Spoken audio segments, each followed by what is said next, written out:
Alors, donc ce soir, nous allons parler d'un sujet vraiment très important, puisque nous abordons la question de la victoire de Jésus-Christ sur les puissances. Cette victoire de Jésus-Christ sur les puissances qui nous amène à ne pas avoir peur de ces puissances, parce que notre Seigneur a vaincu et notre Seigneur anéantira bientôt à tout jamais le mal dans sa création. Donc nous allons parler de ce thème ce soir et je vais aussi prendre le temps qu'il faudra pour essayer de répondre à quelques questions que vous avez posées. Alors pour introduire notre thème de la victoire de Jésus, je vous propose de lire l'Évangile selon Matthieu au chapitre 12 et au verset 29. Évangile selon Matthieu, chapitre 12, verset 29.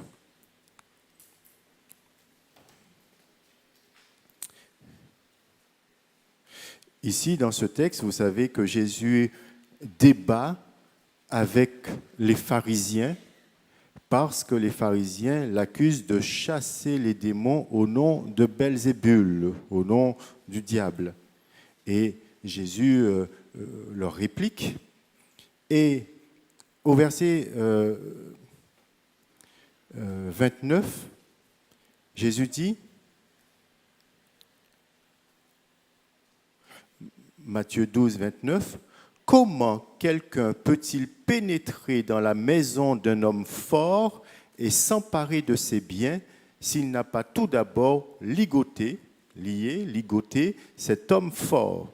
C'est alors qu'il pillera sa maison. » Donc ici, Jésus utilise une image. Il dit, si vous voulez dérober, si vous voulez piller la maison d'un homme fort, vous avez intérêt à d'abord ligoter cet homme fort pour pouvoir faire cela. Et l'image que Jésus utilise ici, c'est de montrer que pour envahir le domaine du diable, le domaine de Satan, et libérer ceux qu'il retient captifs, il faut ligoter cet homme fort. L'homme fort, en l'occurrence ici, représente Satan. Et cette parole de Jésus nous rappelle la défaite de Satan confrontée à la puissance de Jésus-Christ. Jésus a eu l'occasion d'être tenté par le diable pendant 40 jours. Et là, il a surmonté, il a vaincu le tentateur, il a résisté à la tentation, il n'a jamais succombé à la tentation. Donc, il a triomphé du tentateur. Mais plus largement, par son ministère, par sa prédication, par les miracles qu'il opérait et par les différents exorcismes qu'il a opérés, Jésus montre qu'il est en train de ligoter l'homme fort, à savoir Satan. Donc, par son incarnation, par sa prédication, par ses miracles et par ses exorcismes, il est en train de ligoter, de lier l'homme fort. Et donc, tous les exorcismes que Jésus accomplissait doivent être compris comme des anticipations de la victoire finale de Jésus sur le diable. Et le but des exorcismes de Jésus, c'était de montrer que le règne de Dieu est inauguré. Donc Jésus exorcisait, bien sûr, parce qu'il était ému de compassion devant la misère. Quand il voyait ces personnes sous l'emprise du démon, ça l'émouvait profondément. Mais le sens plus profond, le sens théologique des exorcismes de Jésus, c'est de montrer de manière visible l'inauguration du règne de Dieu. Et c'est pourquoi, juste avant de raconter cette parabole, au verset 29, au verset 28 du même chapitre de Matthieu 12, Jésus dit, « Si c'est par l'Esprit de Dieu que je chasse les démons, alors de toute évidence, le royaume de Dieu est venu jusqu'à vous. » De toute évidence, le royaume de Dieu est venu jusqu'à vous. Alors, donc, selon Jésus, ces exorcismes montrent de manière évidente que le royaume de Dieu a été inauguré, que le royaume de Dieu s'est approché. Alors, prenons quelques minutes pour réfléchir sur ce thème du royaume de Dieu, ou sur ce thème du règne de Dieu. Puisque Jésus dit, le règne de Dieu s'est approché de vous. Alors, pour mettre un peu d'ordre dans les idées, voilà une petite clé de lecture, quand vous réfléchissez sur ce thème du royaume de Dieu, qui est très présent dans les évangiles. Dans l'évangile de Matthieu, l'évangile de Marc, Jésus commence sa prédication, le royaume de Dieu s'est approché, repentez-vous. Donc, ce thème du royaume de Dieu était très important dans la prédication de Jésus. Alors, pour mettre un peu d'ordre dans les idées, on peut dire qu'on peut distinguer deux règnes de Dieu, deux royaumes de Dieu. Ou pour être plus juste, il faudrait dire deux aspects de ce royaume de Dieu. Il y a un premier royaume de Dieu, un premier règne de Dieu qui est éternel. Ça veut dire quoi? Ça veut dire que d'éternité en éternité, Dieu est roi. Dieu est souverain. Dieu règne. Et Dieu règne sur l'univers entier. Il est souverain. C'est ça, cette idée du royaume de Dieu. Il faudrait mieux parler du règne. L'idée du règne de Dieu, ça veut dire qu'il y a un roi. Et le roi, c'est Dieu. Dieu règne de toute éternité sur l'univers entier. Ça, c'est le premier royaume de Dieu, ou si vous voulez, le premier aspect du royaume de Dieu. C'est le royaume éternel de Dieu, le royaume absolu de Dieu. Alors, que l'on croit ou que l'on ne croit pas, Dieu est roi. Dieu règne. Que vous croyez en Dieu ou que vous n'y croyez pas, Dieu est, Dieu existe. Ce n'est pas parce que vous croyez ou que vous n'y croyez pas que vous ne le faites exister ou ne pas exister. Et que vous croyez ou que vous ne croyez pas en Dieu, que vous soyez soumis volontairement ou pas soumis à Dieu, Dieu est roi. Il est le roi éternel. Et donc, ce premier royaume de Dieu intègre mystérieusement le mal. Ça veut dire que Dieu règne y compris sur le mal. Ça veut dire que Dieu règne y compris sur le diable et sur les démons. Il est souverain, y compris sur le mal. Ça veut dire que le mal qui se produit mystérieusement parce qu'il a permis. On ne comprend pas toujours pourquoi, mais il faut dire que Dieu est souverain aussi sur le mal. Donc le premier royaume de Dieu, ou le premier aspect du royaume de Dieu, c'est de dire que Dieu est roi sur l'univers entier et c'est un royaume éternel absolu. Dieu est souverain, Dieu est roi. Mais on peut distinguer un deuxième royaume de Dieu, et ce deuxième royaume de Dieu, lui, il est historique, il est conquérant, il combat le mal, il s'installe progressivement. Et donc c'est ce deuxième royaume de Dieu, ou si vous voulez, ce deuxième aspect du royaume de Dieu qui combat le mal. Dieu est le roi absolu, mais sa royauté, son autorité, son règne ne sont pas reconnus par tout le monde. Il y a des rebelles, il y a des gens qui contestent sa royauté, il y a des gens qui contestent son autorité, il y a des rebelles, et parmi ces rebelles, il y a bien sûr Satan et les anges, et Satan et ses anges, les démons, mais on peut ranger aussi parmi les rebelles qui contestent la royauté de Dieu tous les hommes incrédules. Les incrédules appartiennent au royaume absolu de Dieu. Ça veut dire que Dieu règne sur leur vie. Même s'ils ne croient pas, même s'ils ne servent pas Dieu, ils appartiennent au premier royaume de Dieu, puisque Dieu est souverain absolu sur tout. Mais les rebelles, ceux qui ne croient pas en Dieu, n'appartiennent pas au royaume historique de Dieu qui vient. Et ce sont les chrétiens qui confessent la royauté de Jésus-Christ, qui constituent le peuple du royaume, le peuple de ce deuxième royaume historique qui combat le mal. Vous comprenez la distinction? On est obligé de dire ça parce que Dieu est souverain, donc il règne sur l'univers de manière absolue, donc il est roi.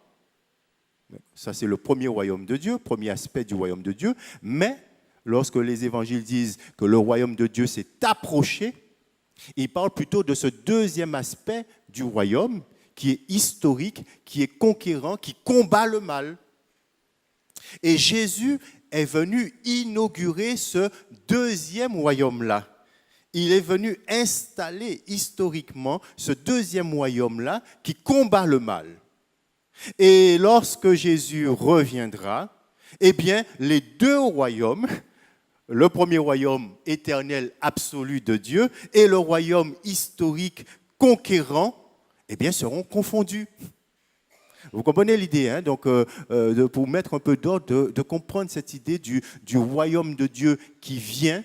Lorsque Jésus dit le royaume de Dieu s'est approché, ça veut dire qu'il veut dire que le combat que Dieu mène contre le mal, le combat que Dieu mène contre le diable, eh bien, voilà, ça s'est approché. Le royaume a été inauguré.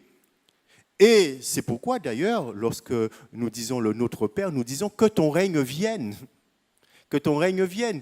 Mais Dieu règne déjà. De toute façon, il est souverain. Oui.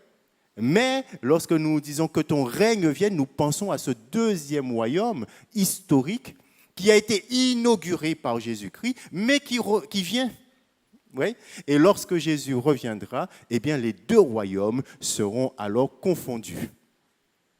Donc Jésus, par son incarnation, par son ministère, par sa mort, par sa résurrection, a inauguré le royaume historique de Dieu.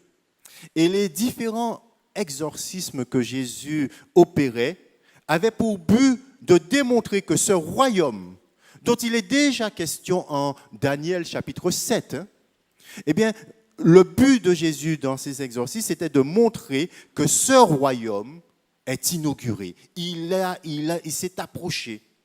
Et c'est pourquoi Jésus dit, donc en Matthieu chapitre 12, verset 28, « Si c'est par l'Esprit de Dieu que je chasse les démons, alors de toute évidence, le royaume de Dieu est venu jusqu'à vous. Le royaume de Dieu s'est approché. » Donc le phénomène de démonisation, je pourrais parler de possession démoniaque, mais je vous ai dit pourquoi je préfère parler de démonisation.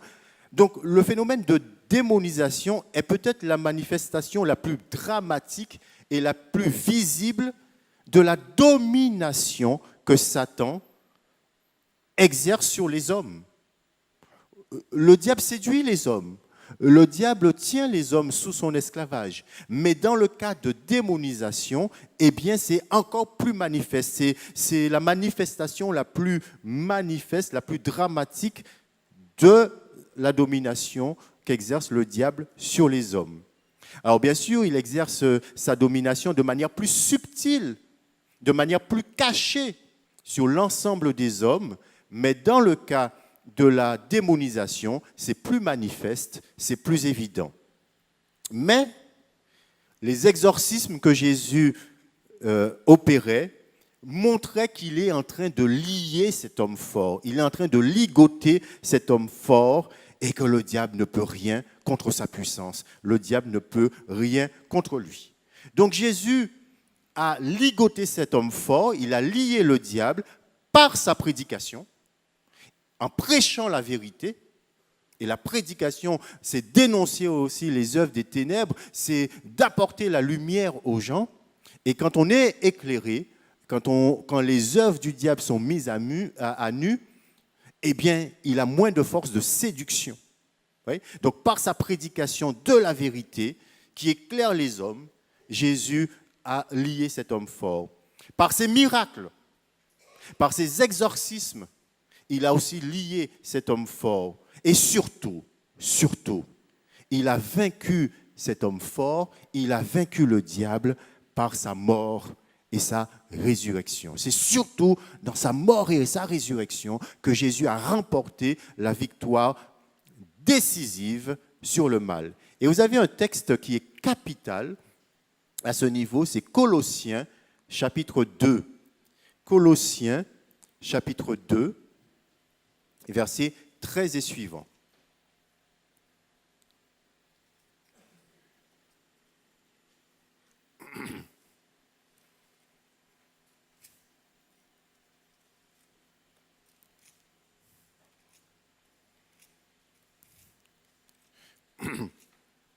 Je vous lis Colossiens chapitre 2, versets 13 et suivants.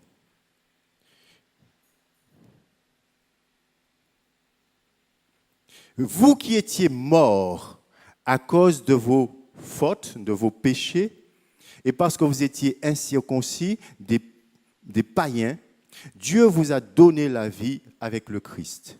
Il nous a pardonné toutes nos fautes, car il a annulé l'acte qui établissait nos manquements à l'égard des commandements. Oui, il l'a effacé, le clouant à la croix. Là, il a désarmé toute autorité, tout pouvoir, les donnant publiquement en spectacle quand il les a traînés dans son cortège triomphal après sa victoire à la croix.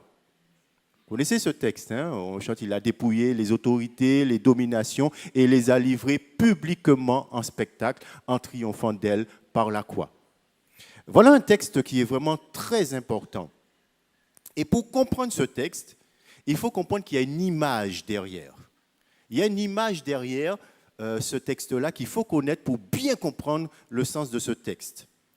Au temps de l'apôtre Paul, à Rome, dans la ville de Rome, la tradition militaire voulait que lorsqu'un général romain a remporté une victoire éclatante dans des conditions difficiles, eh bien, la tradition voulait que la victoire de ce général soit célébrée comme elle se doit lors de son retour dans la capitale, à Rome. C'est-à-dire que le général va combattre à l'extérieur de Rome.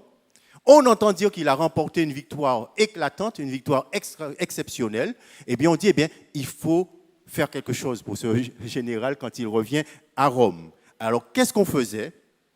Eh bien, on organisait un grand défilé militaire, et c'est ce qu'on appelait dans l'Antiquité des triomphes. Un triomphe. Le général faisait son entrée triomphale dans la ville de Rome. Et il y avait un cortège.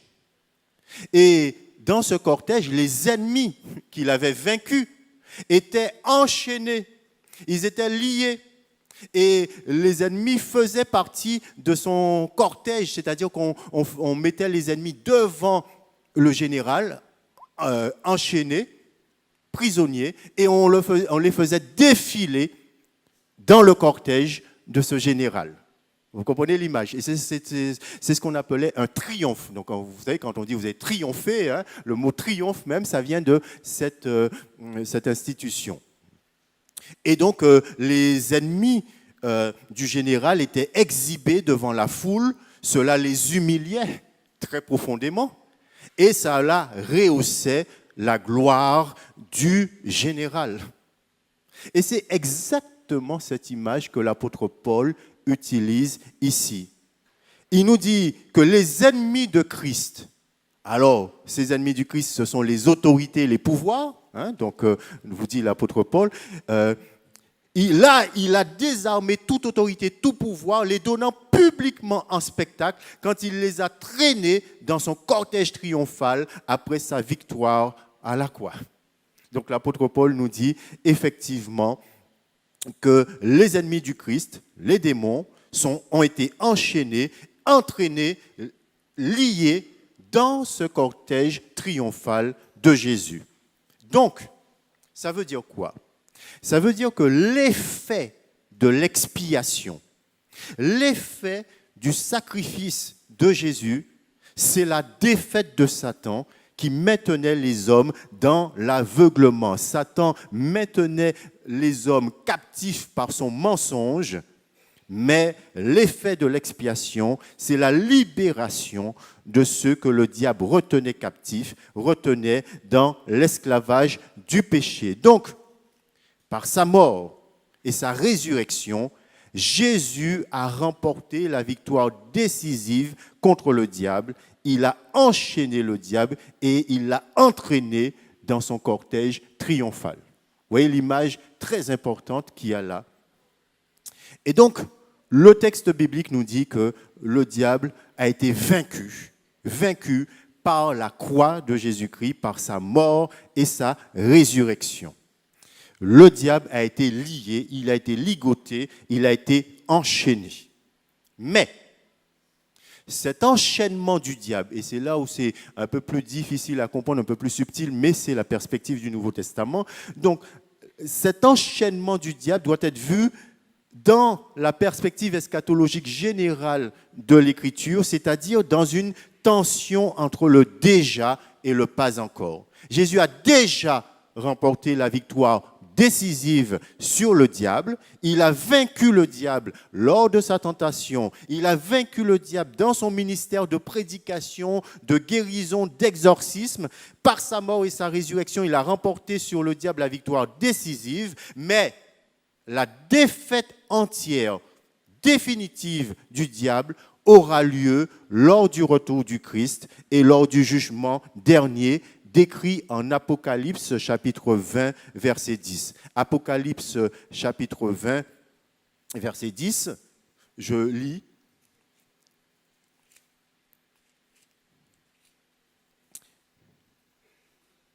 Alors le diable, qui les trompait, fut jeté dans l'étang de feu et de soufre. Il y rejoignit la bête et le faux prophète, et ils y subiront des tourments jour et nuit pendant l'éternité, au siècle des siècles.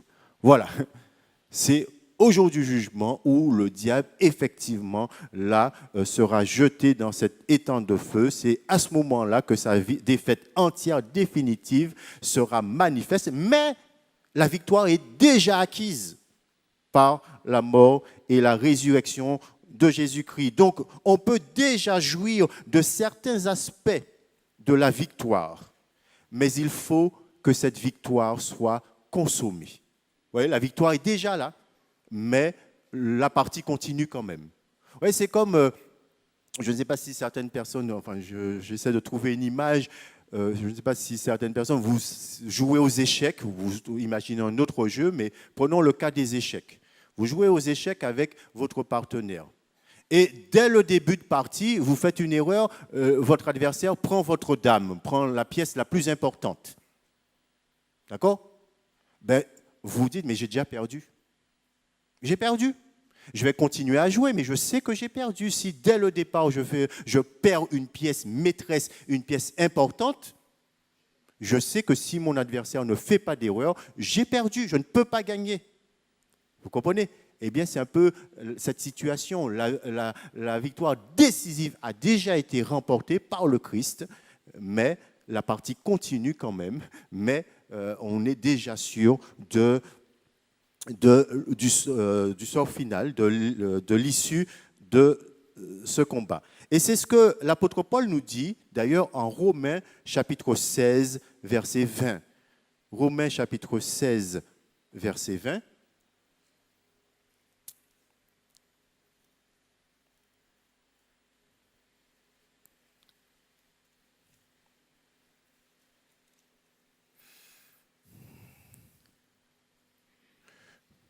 Le Dieu qui donne la paix ne tardera pas à écraser Satan sous vos pieds. Que la grâce de notre Seigneur Jésus soit avec vous. Dieu ne tardera pas à écraser Satan sous vos pieds. Donc, vous voyez cette perspective, déjà et pas encore. Le Christ a déjà remporté la victoire décisive sur le diable par son incarnation, par sa prédication, par ses exorcismes, par sa mort et sa résurrection. Et bientôt, il écrasera définitivement Satan sous vos pieds. Donc vous voyez que le diable, en fait, il sait qu'il a déjà perdu. Il sait qu'il est vaincu. Il reste néanmoins actif et nocif. C'est comme un animal traqué. Imaginez que vous êtes en train de faire la chasse à un animal et que l'animal se sent traqué et l'animal sait que, voilà, c'est fini.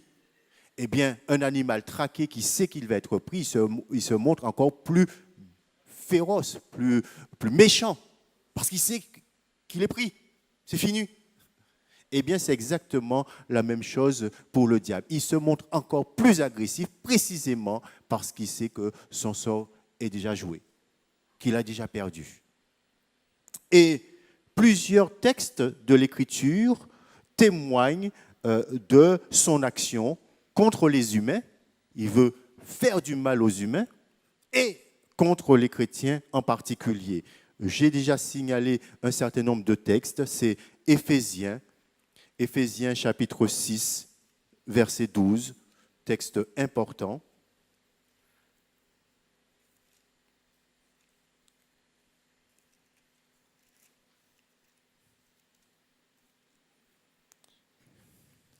Qui nous dit: revêtez-vous de l'armure de Dieu afin de pouvoir tenir ferme contre toutes les ruses du diable, car nous n'avons pas à lutter contre des êtres de chair et de sang, mais contre les puissances, contre les autorités, contre les pouvoirs de ce monde des ténèbres, contre les esprits du mal dans les lieux célestes.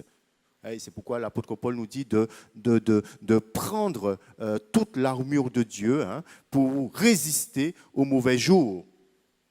Résister aux mauvais jours, c'est-à-dire aux jours où le diable s'attaque plus particulièrement à vous, et tenir jusqu'au bout après avoir fait tout ce qui était possible. Tenez donc ferme. Ayez autour de la taille la vérité pour ceinture, revêtez-vous de la droiture en guise de cuirasse, ayez pour chaussure à vos pieds la disponibilité à servir la bonne nouvelle de la paix. En toutes circonstances, saisissez-vous de la foi comme d'un bouclier avec lequel vous pourrez éteindre toutes les flèches enflammées du diable. Vous voyez l'image, les flèches enflammées du diable. Vous vous rappelez, à l'époque, quand on se battait, il n'y avait pas encore la mitraillette. Donc c'est des flèches et on mettait du feu dans les flèches. Et l'apôtre Paul dit le bouclier qui va nous permettre d'éteindre toutes les flèches enflammées du diable. Prenez le salut pour casque et l'épée de l'esprit, c'est-à-dire la parole de Dieu. Donc vous voyez, ce texte d'Éphésiens 6 nous rappelle que le diable combat, que le diable attaque, que le diable agresse les chrétiens. Vous avez encore 1 Pierre chapitre 5, versets 8 à 9. Et donc dans Éphésiens 6, Paul nous dit résistez au diable. 1 Pierre chapitre 5, verset 8.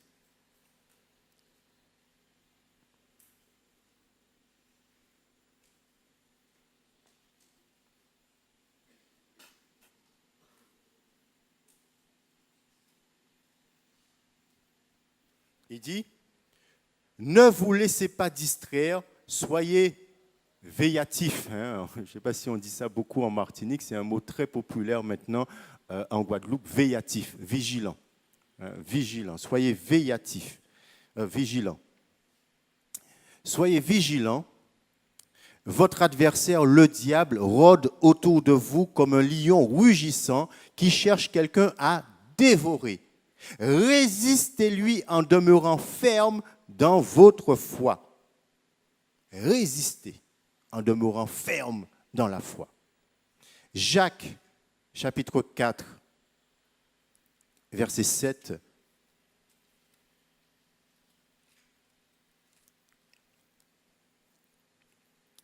Soumettez-vous donc à Dieu. Résistez au diable et il fuira loin de vous.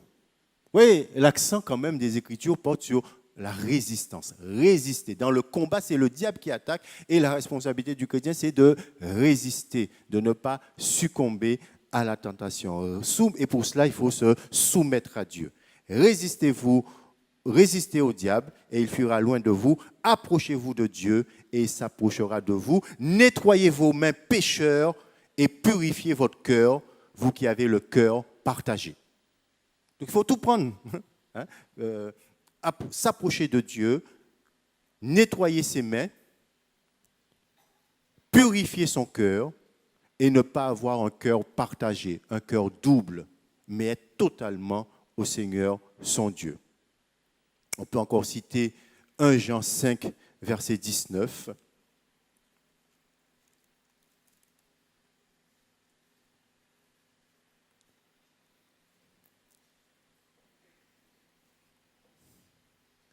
Nous savons que nous appartenons à Dieu alors que le monde gît entier sous la coupe du diable. Donc, il y a cette idée, oui, que nous, les chrétiens, nous appartenons au royaume de Dieu, au second royaume de Dieu que j'ai signalé, alors que le monde entier gît sous la coupe du diable. Donc, voilà. le diable a été vaincu, il le sait, mais il reste dangereux, il continue à faire mal, à faire du mal. Et vous avez même le texte d'un Thessaloniciens 2,18 qui est intéressant à ce propos. 1 Thessaloniciens 2,18 qui montre que ponctuellement, je dis bien, le diable peut mettre des entraves, même parfois à l'évangélisation. 1 Thessaloniciens 2,18, l'apôtre Paul écrit: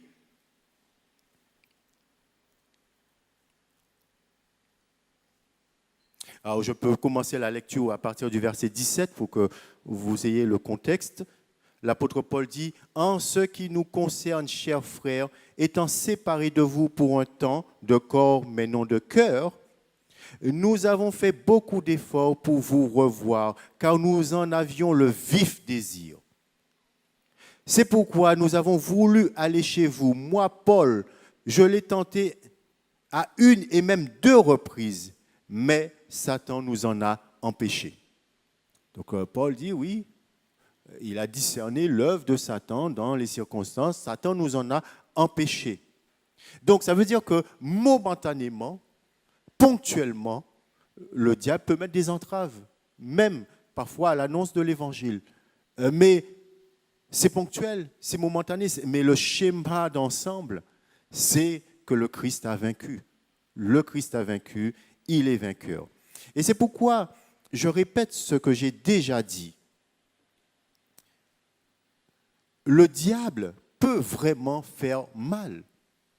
Même à des chrétiens, il ne faut pas le sous-estimer.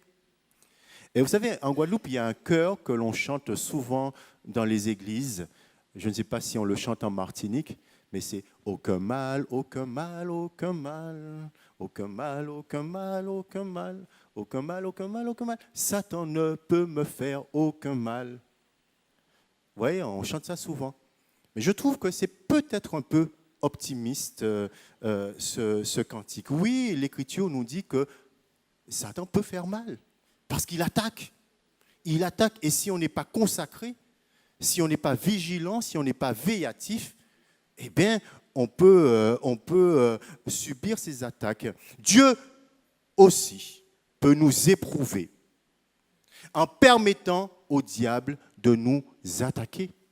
Dieu peut nous éprouver en permettant au diable de nous attaquer. Rappelez-vous que le diable agit toujours sous la permission de Dieu. Et donc Dieu, dans sa sagesse qui nous reste mystérieuse, peut décider de nous mettre à l'épreuve en permettant au diable de nous attaquer. Mais ce qui nous rassure quand même, c'est que vraiment rien n'échappe au contrôle de Dieu. Et quand une épreuve surgit, une épreuve dure, terrible, je ne comprends pas pourquoi le Seigneur le permet, mais je fais confiance avec foi au Seigneur. Nous marchons par la foi et non par la vue. Et c'est souvent dans les épreuves qu'on peut vérifier cette vérité. Nous marchons par la foi et non par la vue. C'est-à-dire qu'il y a des choses qui nous arrivent, qui peuvent nous arriver, et dans ces épreuves-là, eh bien, il faut être assuré de l'amour de Dieu. Donc Dieu peut permettre que le diable nous oppresse, mais il faut faire confiance à Dieu. Il faut faire confiance à l'amour de Dieu. Et c'est pourquoi en Romains chapitre 8, l'apôtre Paul nous dit que rien ne peut nous séparer de l'amour de Dieu. Relisons encore ce texte que nous connaissons, mais qu'il faut lire et relire et serrer dans son cœur. Romains chapitre 8, verset 35. Que dit Paul ? Qu'est-ce qui pourra nous arracher de l'amour du Christ ? La détresse ou l'angoisse ? La persécution ? La faim ? La misère ? Le danger ? L'épée ? Car il nous arrive ce que dit l'Écriture, à cause de toi, Seigneur, nous sommes exposés à la mort à longueur de jour. On nous considère comme des moutons destinés à l'abattoir. Donc ça veut dire que l'apôtre Paul reconnaît qu'il vit des temps difficiles. Et la vie de Paul n'a pas été simple. Et vous voyez, c'est un texte très intéressant. Je fais juste une parenthèse. Quand vous avez des théologies un peu triomphalistes qui vous disent qu'un chrétien ne doit jamais avoir de problème, qu'un chrétien doit être toujours riche et en bonne santé, qu'un chrétien doit toujours être prospère. Ben, je lis, qu'est-ce qui peut nous arracher à l'amour du Christ? Est-ce que c'est la détresse? Ça veut dire que oui, il peut y avoir des situations de détresse. Est-ce que c'est la faim? Est-ce que c'est la misère? La misère, c'est la pauvreté. Est-ce que c'est le danger? Est-ce que c'est l'épée? L'apôtre Paul répond non. Ces choses-là ne peuvent pas nous séparer de l'amour de Dieu. Et il continue, oui, j'en ai l'absolue certitude, ni la mort, ni la vie, ni les anges, ni les dominations, ni le présent, ni l'avenir, ni les puissances, ni ce qui est en haut, ni ce qui est en bas, ni aucune autre créature, rien ne pourra nous arracher à l'amour que Dieu nous a témoigné en Jésus-Christ notre Seigneur.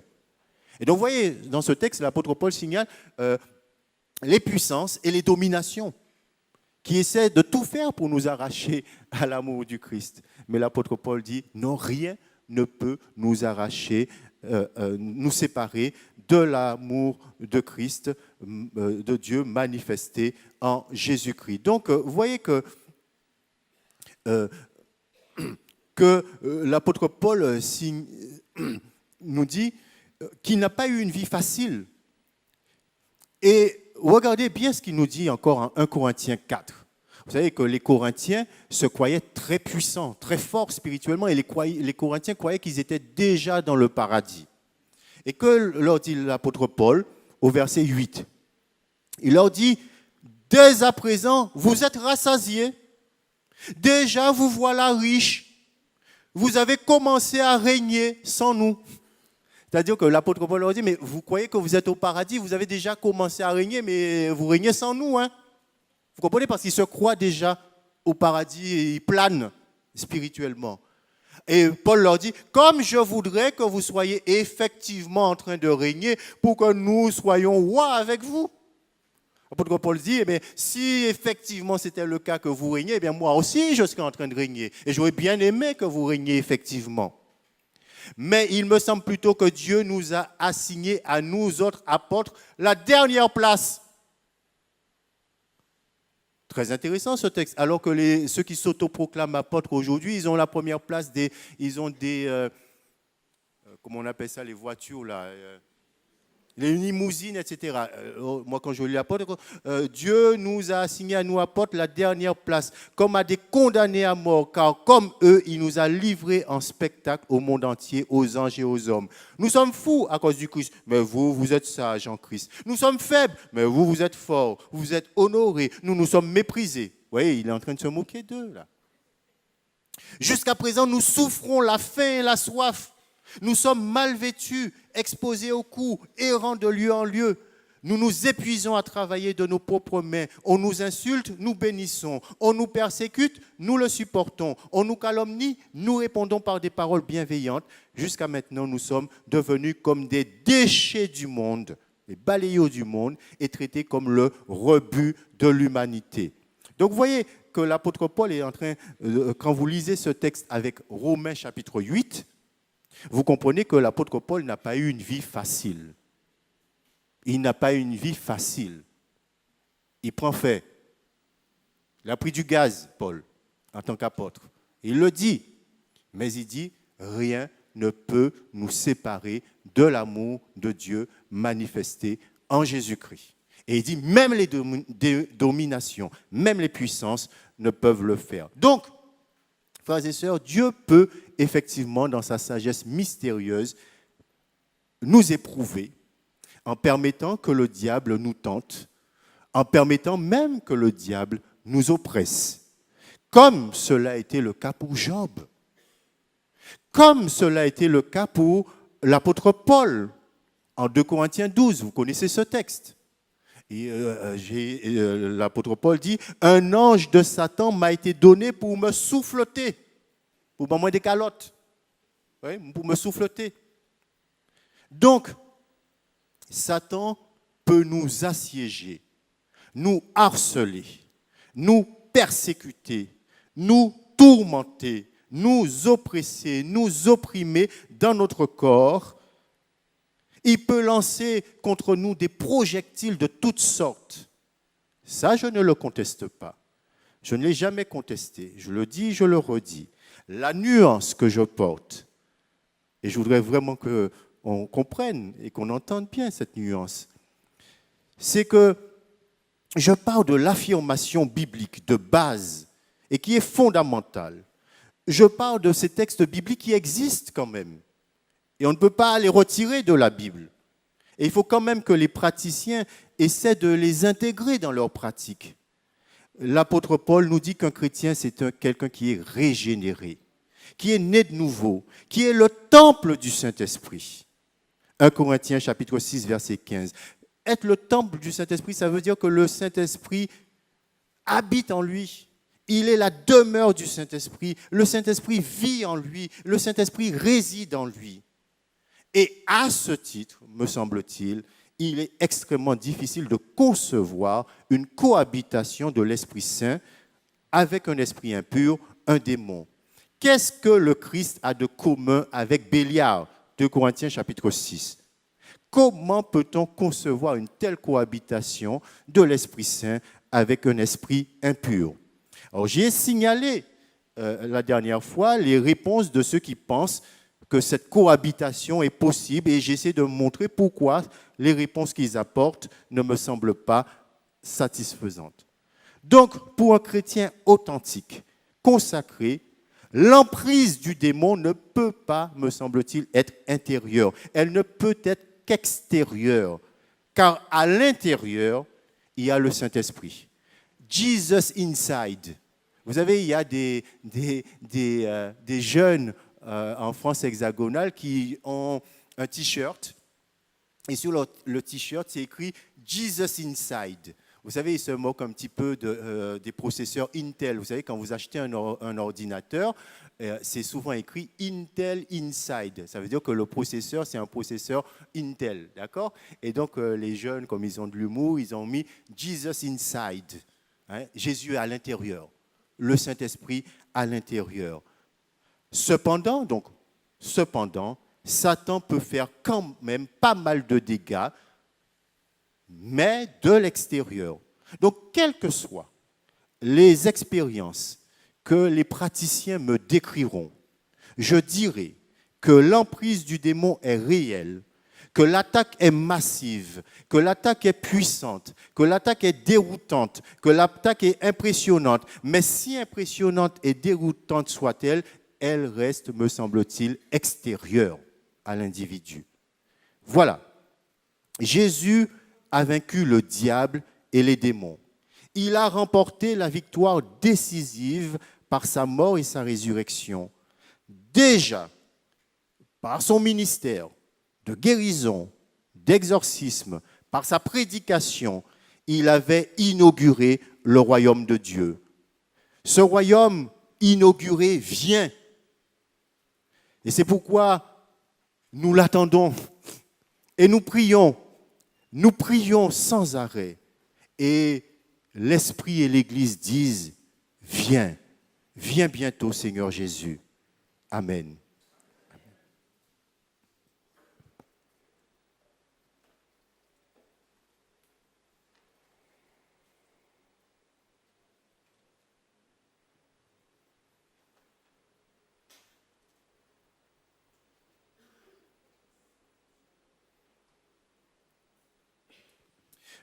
Donc, maintenant, j'aimerais consacrer quelque temps à répondre à certaines questions.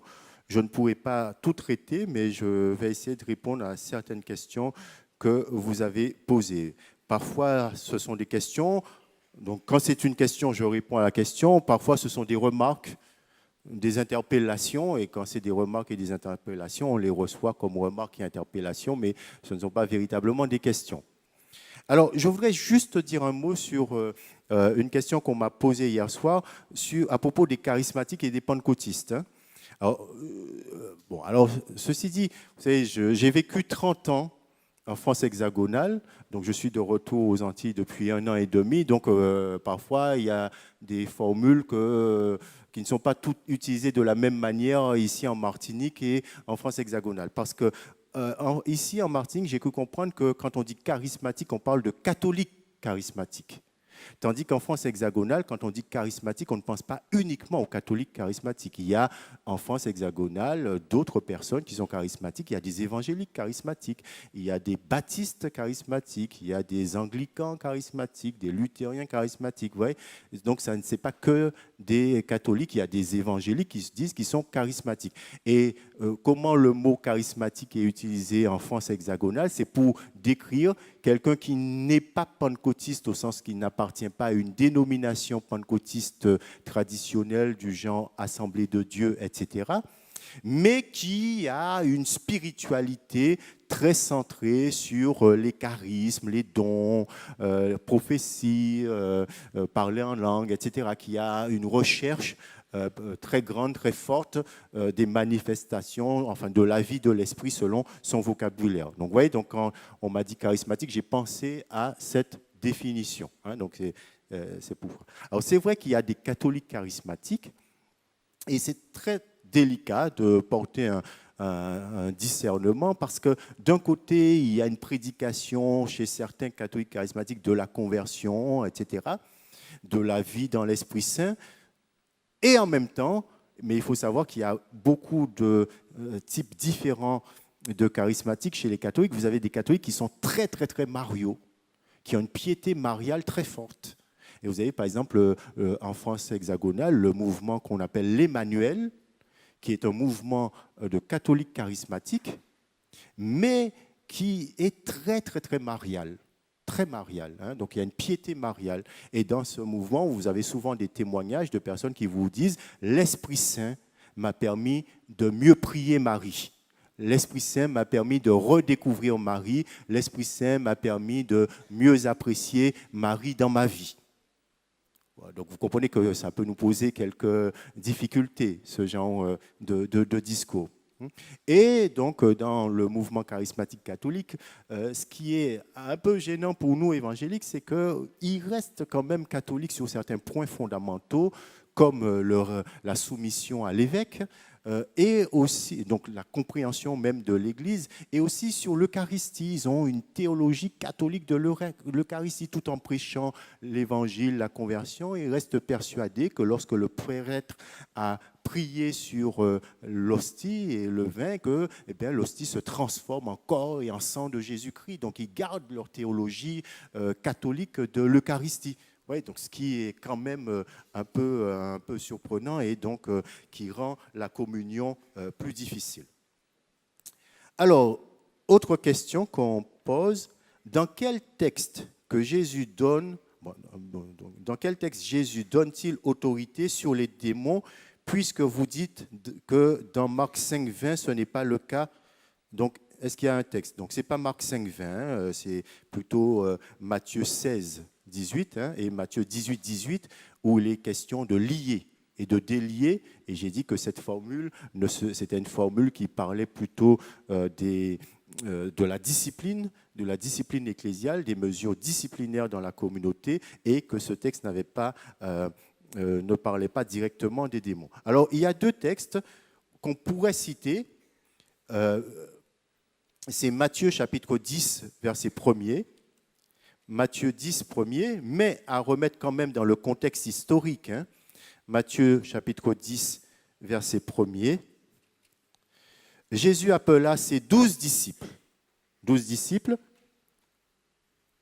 Et il leur donna l'autorité de chasser les esprits mauvais et de guérir toute maladie et toute infirmité. Voici le nom des 12 apôtres.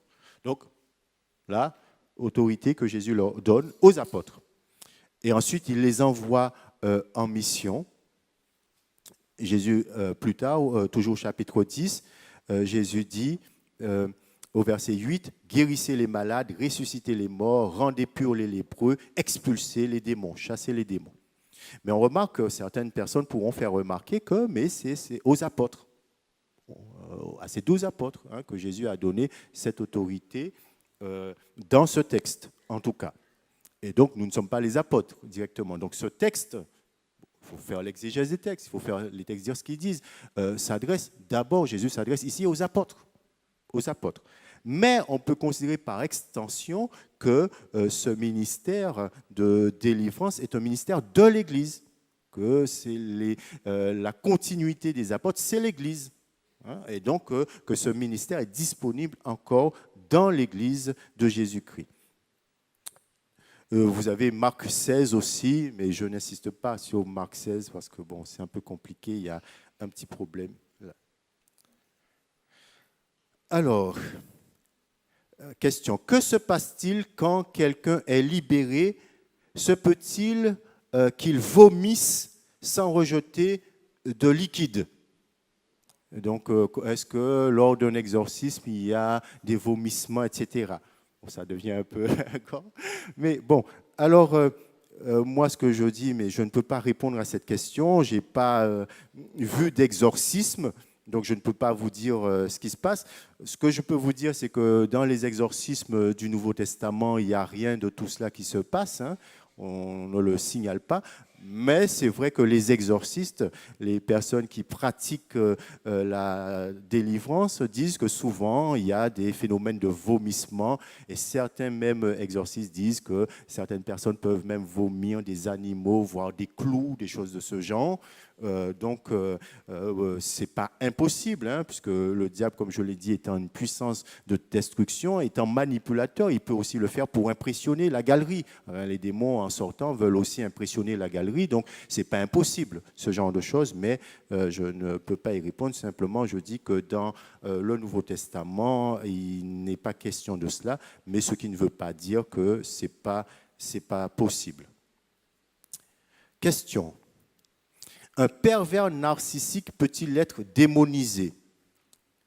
Le pervers narcissique, donc, c'est une forme de perversion, comme le nom l'indique, il y a des perversions.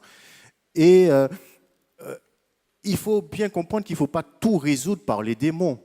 Comme je l'ai expliqué hier soir, il y a des perversions, il y a des gens qui sont pervers, qui ont des problèmes, il y a des maladies psychiatriques, nous l'avons dit, il y a des maladies psychologiques. Donc, la possession démoniaque, la démonisation n'est pas une clé qui permet de tout comprendre.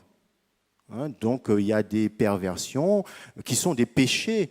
Et donc, c'est bien maintenant répertorié, même si on en parle beaucoup plus aujourd'hui qu'avant, à un tel point que certaines personnes se demandent est-ce que ce n'est pas aussi une mode psychologique de parler autant des pervers narcissiques. Mais bon, probablement que ce type de personnalité existe réellement, mais c'est des gens à traiter, s'ils acceptent d'ailleurs un traitement. Traitement. Donc, ce n'est pas impossible qu'il y ait une influence générale du diable. Lorsque on est dans le domaine de la perversion, ça veut dire qu'on a ouvert des portes, effectivement, au diable qui nous tient captifs par le truchement de nos péchés. Vous comprenez? Donc, on n'est pas obligé d'utiliser l'argument de la domination, de l'emprise intérieure du diable. On peut dire que oui, c'est des gens qui ont des perversions et que le diable retient captifs justement par leur perversion. Alors, êtes-vous en train d'affirmer publiquement que certains d'entre nous, que nous connaissons, avoir le Saint-Esprit dans leur vie, ne peuvent pas être démonisés, alors que la réalité nous prouve souvent le contraire? Alors, vous avez beaucoup d'affirmations là, que la réalité prouve le contraire. Alors moi, vous avez entendu ce que j'ai essayé de plaider, pourvu qu'on comprenne ce que je dis quand je parle d'emprise intérieure, que je préfère laisser le terme de démonisation pour parler d'une emprise intérieure du démon. Et cette emprise intérieure du démon est possible pour un non-chrétien. Et ce que je dis, c'est que la Bible dit qu'un chrétien est le temple du Saint-Esprit et qu'il est difficile de penser une cohabitation de l'Esprit Saint. Et j'aimerais que quelqu'un qui croit qu'un chrétien puisse être possédé me donne une explication qui me convainc sur la cohabitation de l'Esprit Saint et d'un esprit impur. Le jour où on m'aura donné une interprétation qui me convaincra, bon, peut-être que je changerai d'avis. J'ai lu une quinzaine de personnes qui pensent qu'un chrétien peut être démonisé et qui essaient, qui sont confrontés à cette difficulté de l'affirmation de la cohabitation d'un esprit impur avec l'Esprit Saint, et toutes les explications qu'ils ont données ne me convainquent pas. Donc, je ne suis pas encore convaincu théologiquement. Et moi, je dis, après les cas pratiques, il faut trouver une explication, mais ça ne peut pas être une explication qui remette en cause l'affirmation biblique que le chrétien est le temple du Saint-Esprit. Alors, question, là c'est peut-être plutôt...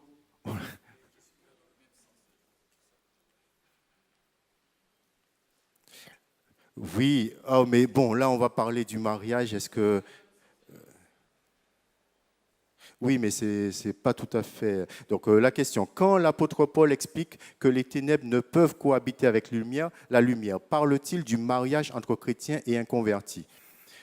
Ces mariages sont-ils acceptés par l'Église aujourd'hui?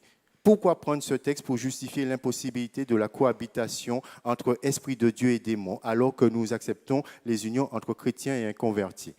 Alors là, ça ne va pas tout à fait dans le même sens. Je pense que 2 Corinthiens 6, l'apôtre Paul, dans ce texte-là, c'est surtout pour critiquer l'idolâtrie. Un chrétien ne peut pas partager une expérience de type idolâtre avec un non-chrétien. Et donc, il ne peut pas participer au culte idolâtre. Donc, la première visée de ce texte, c'est l'idolâtrie. Et l'apôtre Paul dit, mais qu'est-ce que le Christ a de commun avec Béliar? Dieu et Satan. Donc, un chrétien ne peut pas participer avec les non-croyants à des cultes idolâtres. Alors, si on y voit l'interdiction de mariage mixte, c'est par extension. C'est par extension. On dit, oui, un chrétien et un non-chrétien n'ont pas la même foi, ils n'ont pas de communion. Mais le sens premier, la visée première de ce texte, c'est plutôt l'interdiction de l'idolâtrie. Que les chrétiens ne participent pas au culte idolâtre, ne s'associent pas avec des païens dans leur pratique idolâtre. Voilà le sens premier donc, de ce texte.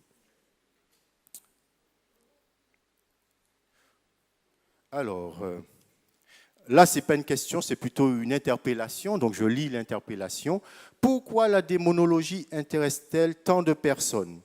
Les chrétiens ont-ils peur des démons? Pourquoi la campagne d'évangélisation attire moins de personnes? Bon, interpellation que nous prenons pour une interpellation.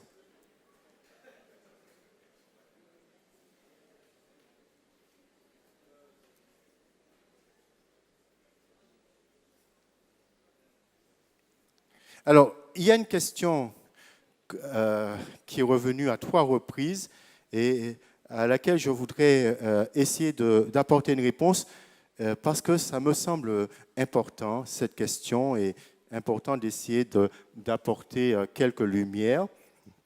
Que dit la Bible sur les liens ancestraux?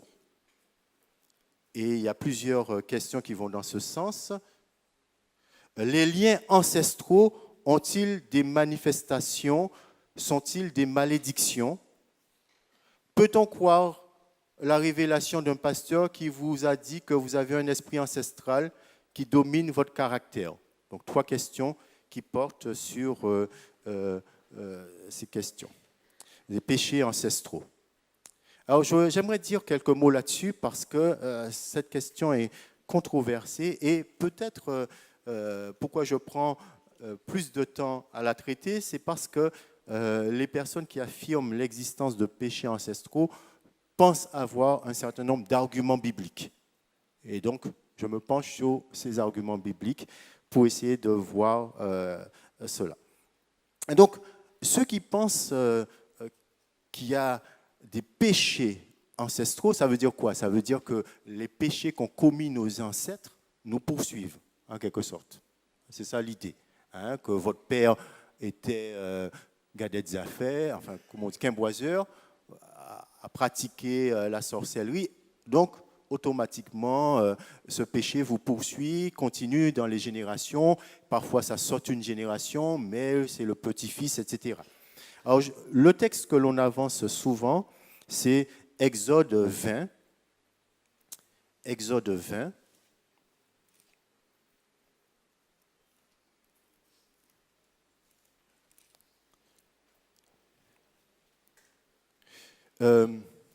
C'est Dieu qui parle et qui dit « Tu ne te prosterneras pas devant de telles idoles, tu ne leur rendras pas de culte, car moi, l'Éternel, ton Dieu, je suis un Dieu qui ne tolère aucun rival. » Un Dieu jaloux, donc qui ne tolère aucun rival. « Je punis les fils pour la faute de leur père jusqu'à la 3e, voire la 4e génération de ceux qui me haïssent.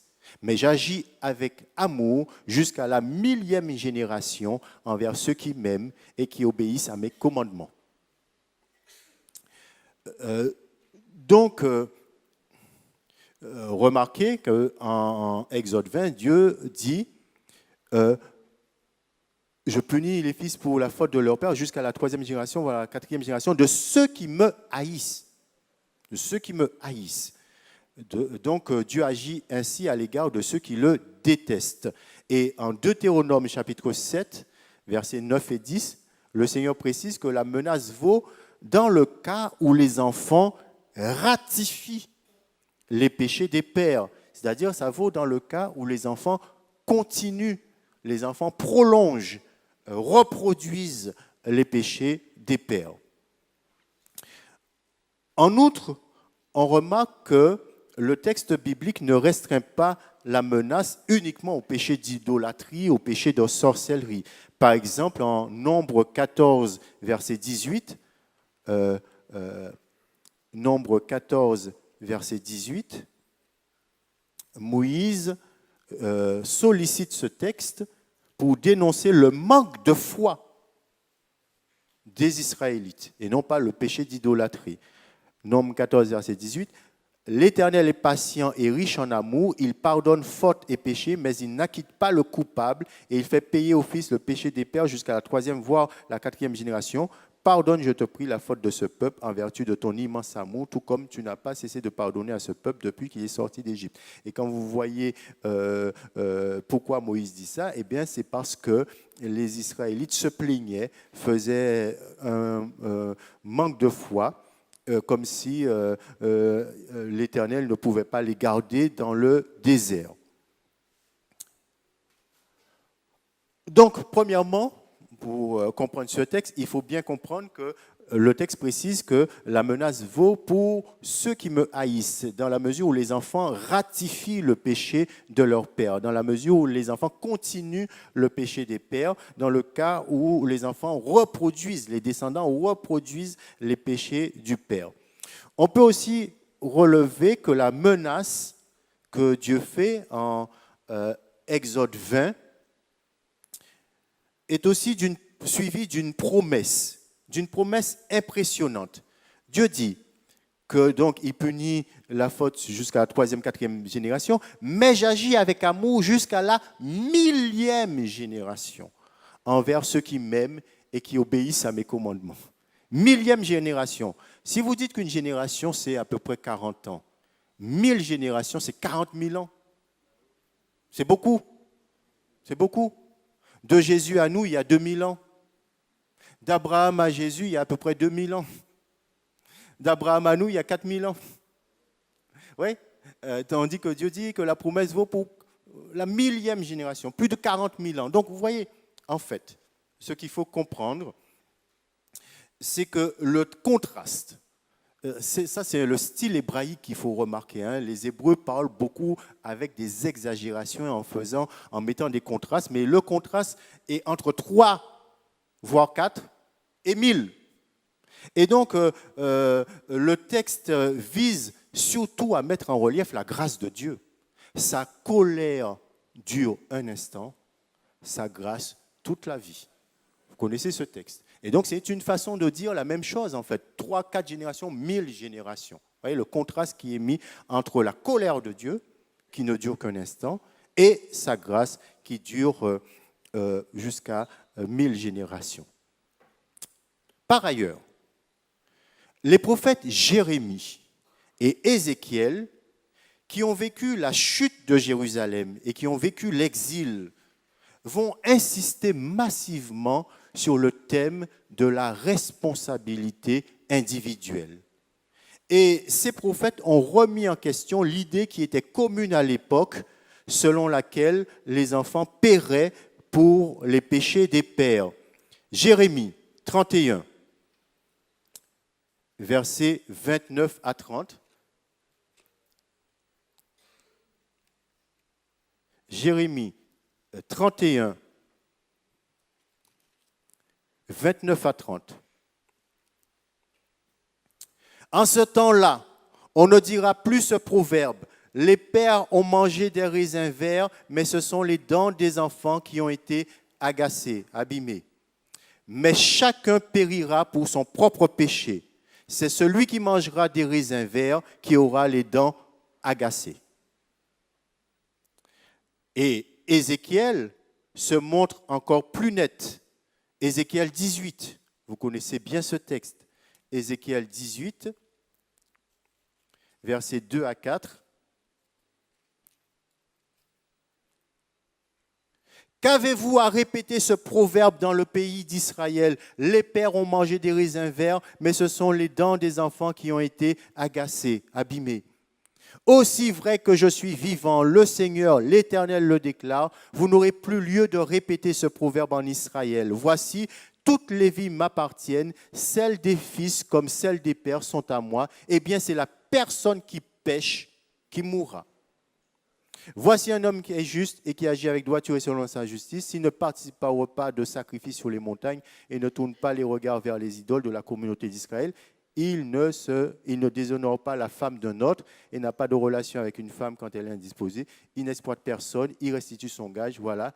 On peut s'arrêter là. Là, il décrit un homme qui est juste. Mais en tout cas, ce que je voulais signaler, c'est que Ézéchiel reprend cette affirmation de Jérémie qui affirme la responsabilité individuelle. Alors, ces deux prophètes, Jérémie et Ézéchiel, sont certes conscients du fait que l'exil est la sanction des infidélités accumulées par les générations infidèles d'Israël. C'est-à-dire que ce qu'il faut comprendre, c'est que Dieu avait dit à son peuple, attention, si vous continuez à commettre l'idolâtrie, si vous continuez à me désobéir, vous serez punis. D'accord? Donc Dieu le dit à une génération. Mais comme Dieu est patient, le temps passe, les générations se succèdent. Les générations se succèdent. Mais les générations se succédant continuent le même péché, continuent l'idolâtrie, continuent à déshonorer le Seigneur. Alors, à un moment, le Seigneur a frappé. Et c'est la génération de l'exil qui a pris du plomb. C'est cette génération-là qui a souffert, qui est allée en exil. Alors déjà, toutes les générations précédentes avaient fait le même péché, si vous voulez, mais à un moment, Dieu a patienté, à un moment, ben voilà, vous continuez, vous allez en exil. Et c'est une génération qui a dû souffrir le drame de l'exil, alors que les autres générations étaient coupables, mais bénéficiaient de la patience du Seigneur. Vous comprenez l'idée? Donc, les prophètes, ici, vont dire, oui, certes, vous allez en exil, mais ce n'est pas à cause des fautes de vos pères, mais c'est parce que vous avez continué, vous avez ratifié, vous avez prolongé, vous avez persévéré en répétant la faute des pères. Donc, Jérémie et Ézéchiel écartent toute interprétation fataliste d'Exode, chapitre 20, verset 5, en affirmant que chacun est responsable de son propre sort. Mais il se trouve que la génération de l'exil ne s'est pas repentie, a perpétué les péchés des pères, les infidélités des pères, et donc ont été punis. Donc comment concilier ce texte d'Ézéchiel, ce texte de Jérémie avec Exode 20, qui signale une solidarité des générations successives dans le mal, avec donc les textes de Jérémie qui affirment par contre la responsabilité individuelle. Alors, je vous ai déjà fait remarquer qu'Exode 20 déjà signalait que la menace valait dans le cas où les descendants persévéraient dans l'attitude des parents. Deutéronome 7, 10, Deutéronome 24, 16 le disent. Je vous lis Deutéronome 24, 16.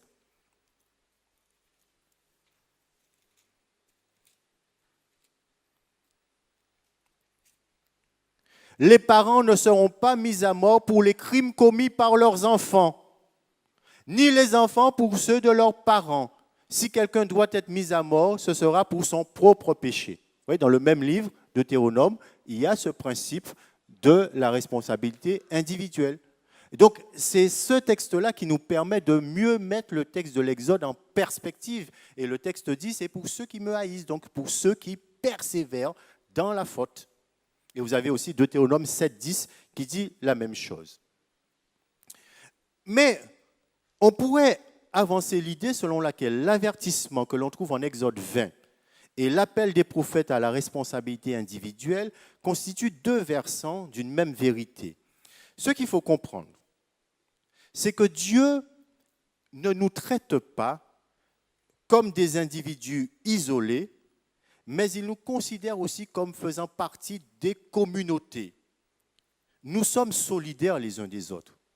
Aujourd'hui, nous vivons dans des sociétés qu'on dit individualistes. Et donc, les gens disent, moi, je suis libre. Je n'ai pas besoin des autres. Mais vous savez, il suffit de réfléchir dans votre vie combien vous dépendez des autres. Par exemple, j'ai la grippe. Je vous fréquente dans une salle, j'éternue. Je vous transmets ma grippe. Alors vous allez dire, je suis libre, je suis individuel, c'est moi, mais je vous transmets ma grippe. Un autre exemple, vous êtes dans une société, vous avez un patron qui gère très bien sa boîte, beaucoup de bénéfices. Ben, le patron dit, on a fait beaucoup de bénéfices, bon, je vous augmente. D'accord? Augmentation de salaire, vous êtes content. Mais imaginez que le patron gère très mal sa boîte. Dépôt de bilan. Vous faites votre travail normalement, mais le patron gère mal sa boîte. Imaginez un président de la République qui gère mal son pays, qui se remplit les poches, comme c'est le cas dans certains pays. Vous êtes membre de ce pays, vous dites, mais ce n'est pas de ma faute. Ce n'est pas ma faute, c'est le président. Mais n'empêche que vous subissez les conséquences. Vous subissez les conséquences de la mauvaise gestion de votre président. Vous comprenez l'idée?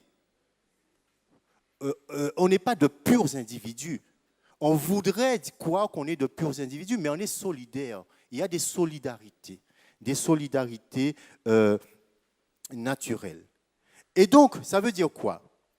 Ça veut dire que lorsque Dieu dit cela en Exode 20, il fait remarquer aux pères que lorsqu'on pêche contre Dieu, ce n'est pas seulement son propre avenir qu'on hypothèque, mais d'une certaine manière, on hypothèque aussi l'avenir de ses descendants. Nos péchés ont des conséquences. Des conséquences. Prenons un exemple. Je prends un exemple un peu difficile, excusez-moi de prendre cet exemple, mais il est significatif. Imaginez qu'un homme trompe sa femme. Il va avoir une prostituée, par exemple. Que celle-ci a le sida. L'homme contracte le sida. Il ne le dit pas à sa femme. Il transmet le sida à sa femme. Celle-ci tombe enceinte. L'enfant peut naître avec le sida. Vous comprenez l'idée? C'est pour vous montrer que certains péchés ont des conséquences, pas que sur nous. Et c'est pourquoi le péché est grave. C'est-à-dire que quand on dit aux gens le péché est grave, ils disent oui, c'est vrai, c'est grave, mais bon, c'est pas grave. Mais le péché est grave. Et parfois, certains péchés ont des conséquences aussi sur les autres, sur nos enfants, sur ceux qui dépendent de nous. Donc, les enfants peuvent subir les conséquences. Je dis bien les conséquences, non pas la culpabilité, mais les conséquences du péché de leurs parents. Un enfant qui naît avec le sida à cause d'un mauvais comportement de son père, il subit les conséquences du péché de son père. Mais il n'en est pas lui-même coupable, il n'en est pas lui-même responsable. Et c'est ce que finalement ce texte d'Exode veut nous dire. Il veut nous dire attention quand vous péchez. Attention à ce que vous faites. Parce que nous, tout le monde, on dit, moi je suis un individu, je fais ce que je veux. On ne fait pas ce qu'on veut. Parce que ça hypothèque. Certains péchés ont des conséquences au-delà de nous-mêmes. Et ça affecte nos familles, ça peut affecter aussi nos communautés. Imaginez que vous avez un pasteur bien en vue qui tombe, qui chute lourdement. Ben, toute la communauté fait profil bas. Toute la communauté fait profil bas. Alors que vous allez dire, mais ce n'est pas moi, c'est le pasteur. Mais bon, vous êtes obligé de faire profil bas. Vous comprenez ce que je veux dire? Certains péchés vont avoir des conséquences sur les enfants, sur nos descendants, sur nos communautés. Donc, les descendants peuvent subir les conséquences des péchés de leur père sans qu'ils en portent la culpabilité. Mais ce qui se passe, c'est que souvent, les enfants ont tendance à imiter les pratiques de leurs ancêtres. Et Dieu les appelle alors à une décision personnelle qui est de leur responsabilité. Est-ce que vous allez ratifier les péchés de vos pères? Est-ce que vous allez persévérer dans les péchés de vos pères? Ou est-ce que vous allez vous éloigner, vous allez dénoncer, vous allez sortir du péché de vos pères? Et remarquons que ce passage de l'Exode est adressé aux pères et non pas aux fils. Demander aux fils de confesser les péchés des pères, c'est se tromper de destinataire. Vous comprenez? C'est les pères qui hypothèquent d'une certaine manière la vie de leurs enfants par certains péchés.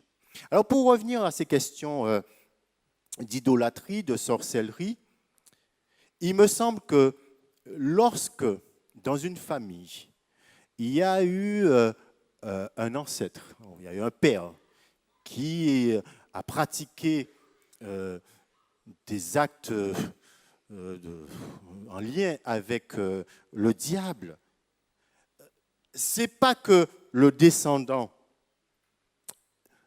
hérite du péché du père, c'est que le père, en fait, attire l'attention du diable sur sa famille, et donc le diable va dire, voilà, cette famille sera une cible privilégiée pour mes attaques. Vous comprenez l'idée? Ce n'est pas que automatiquement l'enfant naîtra avec une ouverture forcément au démon, sera propriété du démon, mais ça veut dire que le diable dit, voilà, dans cette famille, il y a une fragilité. Le père l'a fait, et comme les enfants souvent reproduisent les péchés des parents, eh bien moi je vais attaquer. Je vais attaquer particulièrement cette famille, cette descendance, en essayant de les séduire pour que l'enfant, lui aussi, recommence, reproduise les péchés des parents. Donc, ce n'est pas que l'enfant naisse avec forcément un héritage, mais il est une cible privilégiée, une cible prioritaire du diable qui va tout faire pour que cet enfant continue dans l'héritage. Vous voyez ? Et c'est pourquoi, en fait, ce qu'il faut, c'est que dans une démarche de conversion, quelqu'un qui viendrait d'un contexte familial et culturel intégrant des pratiques occultes, eh bien, il doit non pas se repentir du péché de ses pères, parce que ce n'est pas lui qui a péché, mais il doit prendre très clairement position contre et affirmer une rupture claire et nette dans sa vie de telles pratiques. On va dire, moi je prends position, je ne perpétuerai pas le péché de mes parents.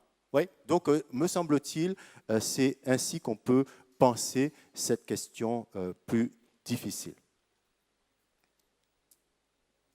Alors, il y aurait beaucoup d'autres questions. Je vais choisir les plus faciles alors, puisqu'il ne reste que 5 minutes. Oui. Il se trouve que toutes sont difficiles. Alors, voilà, oui. Une question, voilà, elle est facile. Donc. Pourquoi les démons en Martinique sont-ils plus difficiles à faire sortir? Là, c'est du chauvinisme. Hein. Nos démons sont sont beaucoup plus résistants que tout le monde. C'est notre façon d'être chauvin d'une certaine manière. Alors bien sûr, tout le monde vous dira que les démons d'un pays sont plus difficiles, plus coriaces. Hein. Donc, pourquoi doit-on tenir les démonisés pendant l'exorcisme? Et la personne met entre parenthèses, à cause de leur force. Eh oui, oui, oui. Les démonisés, effectivement, nous avons vu que dans les évangiles, ils montrent d'une force parfois exceptionnelle qui dépasse la mesure. Et donc, effectivement, pendant l'exorcisme, souvent, ils mettent en œuvre cette force et on est pratiquement obligé de les tenir.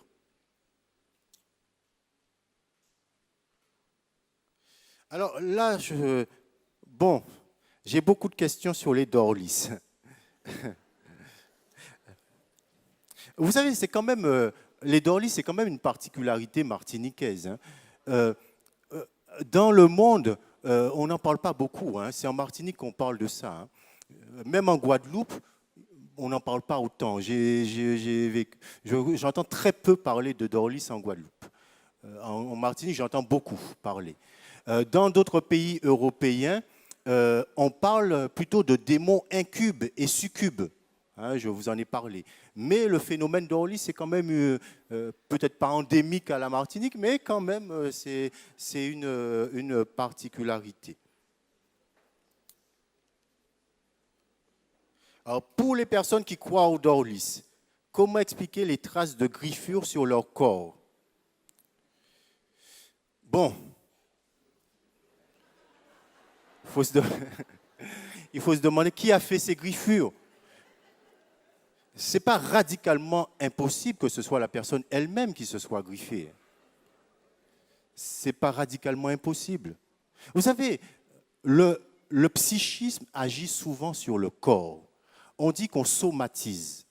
C'est-à-dire que si vous avez une difficulté psychique, eh bien, ça agit sur votre corps. Quand vous n'allez pas bien, vous avez un problème, vous vous rendez compte que vous allez être embêté au niveau des boyaux, vous allez aller souvent à la selle, etc.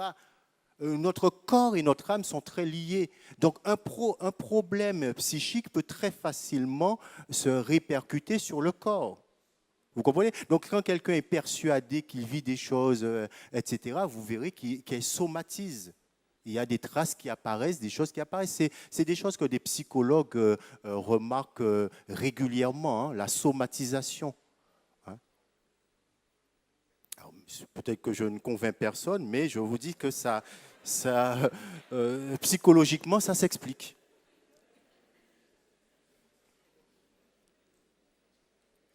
Alors, que devons-nous faire pour les démons, les hommes, les femmes de nuit qui nous ravagent pendant la nuit? J'ai fait une émission à la radio hier avec le pasteur Riol et il disait, lui, avant de dormir, il fait le Notre Père. Il prie sincèrement, authentiquement le Notre Père. Et dans le Notre Père, il a dit, délivre-nous du mal. Donc, priez que le Seigneur vous donne de passer une bonne nuit de repos sous sa protection. Et priez authentiquement le Notre Père.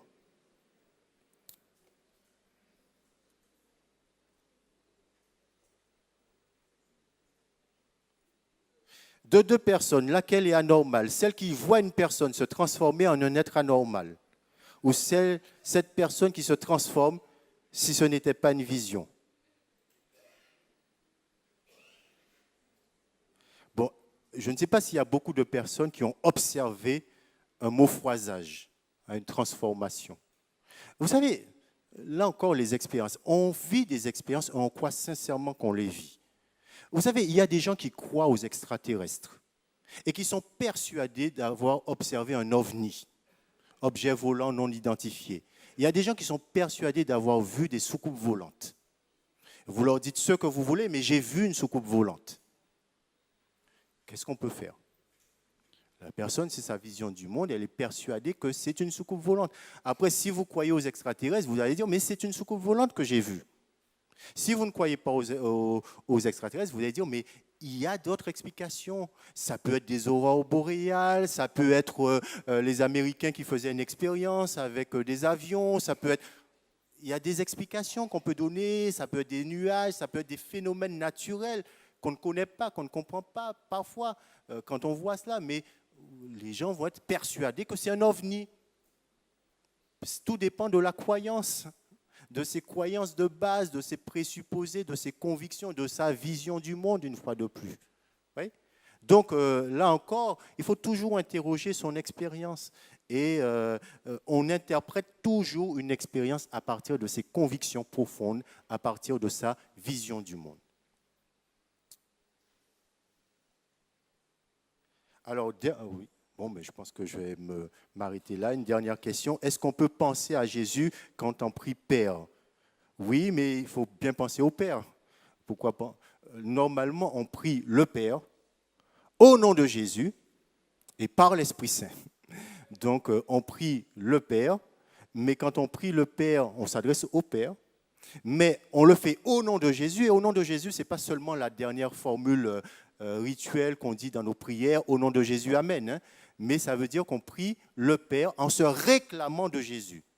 Ça veut dire que lorsque j'ose adresser une prière à Dieu le Père, je le fais non pas en vertu de mes propres mérites. En vertu de mes mérites, je n'ai aucun droit à demander quoi que ce soit à Dieu. Mais je me mets sous l'autorité de Jésus. Je prie au nom de Jésus, au sens où je dis Jésus, le Père, ce n'est pas de moi-même que je te demande ça. Ce n'est pas en vertu de mes mérites que je te demande ça, mais en vertu de Jésus-Christ. Donc, au nom de Jésus, ce n'est pas seulement la formule à la fin de la prière, mais c'est l'attitude avec laquelle on prie. Ouais. C'est en me réclamant de Jésus. Et on prie par l'Esprit Saint, dans la mesure où l'Esprit Saint, c'est Dieu en nous qui nous aide à prier. Dieu. Vous voyez ? Et c'est ce que l'apôtre Paul nous dit en Romains chapitre 8. L'Esprit Saint prie pour nous, en nous, lorsque nous adressons au Père. Donc on prie le Père au nom du Fils et par l'Esprit Saint. Alors que le Seigneur vous bénisse richement, frères et sœurs, et continuez à prier le Père au nom du Fils par l'Esprit Saint. Amen.